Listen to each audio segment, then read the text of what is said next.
kita. Saudaraku, Yesus mengasihi kita. Firman Tuhan berkata dalam Roma 8, kalau anaknya yang tunggal pun diserahkannya kepada kita untuk mati menebus dosa kita, sehingga kita bisa masuk ke sorga. Masakan ada yang ditahankan Tuhan lagi bagi kita? Tuhan mau hidup saudara berkelimpahan. Untuk itulah Yesus datang, saudaraku. Untuk itulah Dia mati bagi kita. Firman-Nya berkata, oleh bilur Yesus saudara sudah sembuh. Maka pada malam hari ini, dimanapun saudara berada, percaya firman Tuhan ini, maka saudara akan menerima kesembuhan saudara. Katakan amin.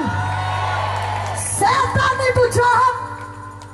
Setan itu datang mencuri, membunuh, dan membinasakan. Yohanes 10:10 mengatakannya. Itulah pekerjaan setan, membuat saudara sakit. Dia curi damai saudara sehingga saudara stres. Dia curi uang saudara sehingga saudara miskin. Dan dia mau membunuh saudara, mau membinasakan saudara. Tapi puji Tuhan, malam ini saudara sudah mengaku Yesus sebagai juru selamat saudara. Maka setan tidak punya hak lagi bagi saudara dalam hidup saudara. Katakan amin.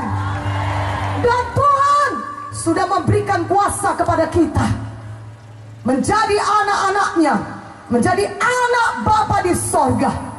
Wah, luar biasa. Kita sudah menjadi anak Bapa di sorga. Tentulah kita sangat diberkati. Katakan amin. Haleluya. Dan kita memiliki kuasa di dalam nama Yesus, karena kita sudah menjadi anak Bapa di sorga. Karena itu mulai hari ini, pakai kuasa dalam nama Yesus. Usir setan dalam nama Yesus. Sebelum pun dia datang kepada saudara, usir terlebih dahulu dalam nama Yesus. Katakan amin. Dalam nama Yesus, roh kematian, roh pembunuh tidak bisa menjamah saya. Dalam nama Yesus, roh kecelakaan tidak bisa menjamah saya. Dalam nama Yesus. Maka saudara akan lihat Tuhan akan melindungi saudara. Saudara akan lihat setan akan lari, karena dia tidak bisa melawan nama Yesus. Amin. Firman Tuhan berkata, usir setan, lawan setan dalam nama Yesus, maka ia akan lari daripadamu. Pakai kuasa dalam nama Yesus. Amin. Pada malam hari ini, saya mau menunjukkan kepada saudara kuasa firman Tuhan yang sama berkuasanya dengan Tuhan Yesus sendiri. Banyak orang berkata, itu mujizat sudah lama berlalu. Tidak ada mujizat lagi, karena Tuhan Yesus sudah di sorga. Dulu pada waktu zaman Tuhan Yesus duduk di bumi ini, tinggal di bumi ini, ada mujizat, karena Tuhan Yesus ada di bumi. Saya mau katakan kepada saudara, dulu ada mujizat, sekarang juga masih ada mujizat. Karena Yesus Kristus tetap sama, baik kemarin, hari ini, maupun selama-lamanya. Berikan kemuliaan bagi Tuhan Yesus. Lebih meriah, lebih meriah, lebih meriah. Haleluya. Yang rindu mujizat Tuhan, katakan amin. Katakan amin. Kuasa firman Tuhan masih ada sampai saat ini, karena Yesus Kristus tetap sama. Amin. Kalau dulu dia berjalan-jalan dengan tubuhnya di dunia ini, di bumi ini, selama 33,5 tahun, lebih lagi pada saat ini firman Tuhan bisa bekerja dan menyembuhkan saudara, atau mengadakan mujizat dalam hidup saudara. Katakan amin. Haleluya. Walaupun Tuhan Yesus tidak ada dengan tubuhnya di bumi ini pada zaman sekarang ini, tapi ada kuasa firman Tuhan yang sama berkuasanya dengan Tuhan Yesus sendiri. Katakan amin dengan lebih kuat. Buka Alkitab kita dari Yohanes 4. Mari buka Alkitab saudara dari Yohanes 4. Saya baca kepada saudara mengenai kuasa firman Tuhan. Yohanes 4 ayat 46. Ayat 46, saudaraku yang kekasih, sampai 54. Maka Yesus kembali lagi ke Kana di Galilea, di mana ia membuat air menjadi anggur. Dan di Kapernaum ada seorang pegawai istana, anaknya sedang sakit.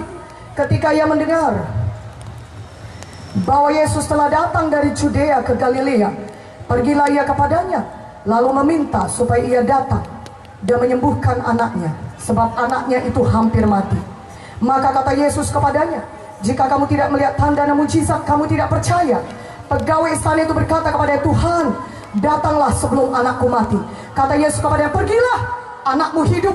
Orang itu percaya akan perkataan yang dikatakan Yesus kepadanya, lalu pergi. Ketika ia masih di tengah jalan, hamba-hambanya telah datang kepadanya dengan kabar bahwa anaknya hidup. Ia bertanya kepada mereka, pukul berapa anak itu mulai sembuh? Jawab mereka, kemarin siang pukul 1, demamnya hilang. Maka teringatlah ayah itu bahwa pada saat itulah Yesus berkata kepadanya, anakmu hidup. Lalu ia pun percaya, ia dan seluruh keluarganya. Dan itulah tanda kedua yang dibuat Yesus ketika ia pulang dari Judea ke Galilea. Saudaraku yang kekasih, Yesus kembali ke Kana. Dan di sana pegawai istana dari Kapernaum, saudara, dari daerah Kapernaum mendengar Yesus sudah ada di Kana. Dan pegawai istana ini anaknya sakit, anaknya hampir mati. Ketika dia tahu Yesus ada di Kana, dia jalan dari Kapernaum. Dia jalan jauh, itu kira-kira 40 km sampai ke Kana. Saudaraku yang kekasih dalam nama Yesus, pegawai istana itu jalan demikian jauh menjumpai Yesus, berkata, Yesus, anakku sakit dan hampir mati, mari datang ke rumahku, sembuhkan dia. Tetapi Tuhan Yesus berkata kepadanya, engkau mau aku datang kepadanya? Engkau mau datang aku jalan ke Kana sampai ke Kapernaum? Kalau kau tidak melihat tanda demikian, engkau tidak percaya. Tapi sekarang aku berkata kepadamu, kata Tuhan Yesus, aku berfirman kepadamu, pulanglah, pergilah, anakmu hidup. Katakan amin. Dan pegawai istana ini percaya. Dia harus pulang kembali ke rumahnya di Kapernaum.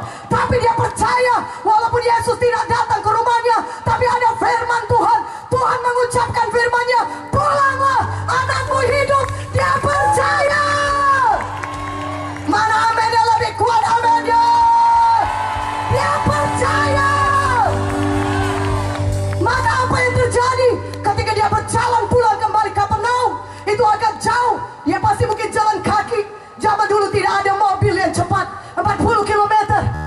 Dia pulang, ketika dia hampir sampai ke rumahnya, hamba-hambanya dari rumahnya datang kepadanya, Bapak, anakmu sudah sembuh.